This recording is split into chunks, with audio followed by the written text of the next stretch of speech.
Side.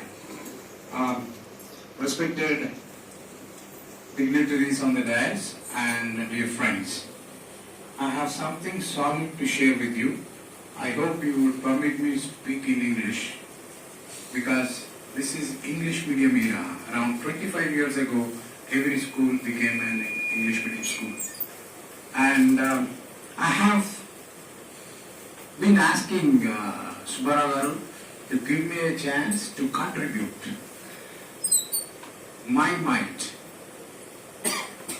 I have been waiting for a long time for an opportunity like this, and I'd like you to note this. When we go to a school, the 5 members of the unit, we have to have something to offer to the school. Do you agree with me?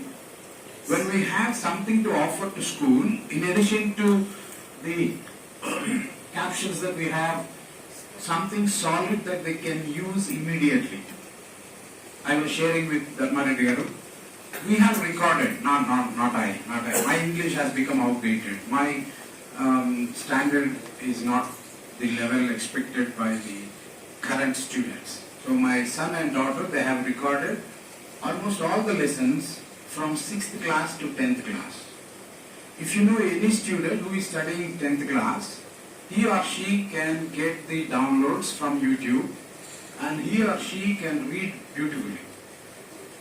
తెలుగులో చెప్తాను, ఆనందంగా అనర్గళంగా అర్థవంతంగా చదివే పిల్లలు కరువు అవుతున్నారు. Chunking ఎక్కువ అవుతుంది. డ్రిల్లింగ్ పేరుతో ముక్కలు చేసి ఆ ముక్కల్లో మీనింగ్లెస్ ముక్కలు చేసి వాటిని డ్రిల్లింగ్ పేరు మీద చదివిస్తున్నారు. నేను ఎవరిని క్రిటిసైజ్ చేయలేదు. నేనేం కాంట్రిబ్యూట్ చేయగలనో స్టెప్ ద్వారా సొసైటీకి చెప్తున్నాను. దీనిలో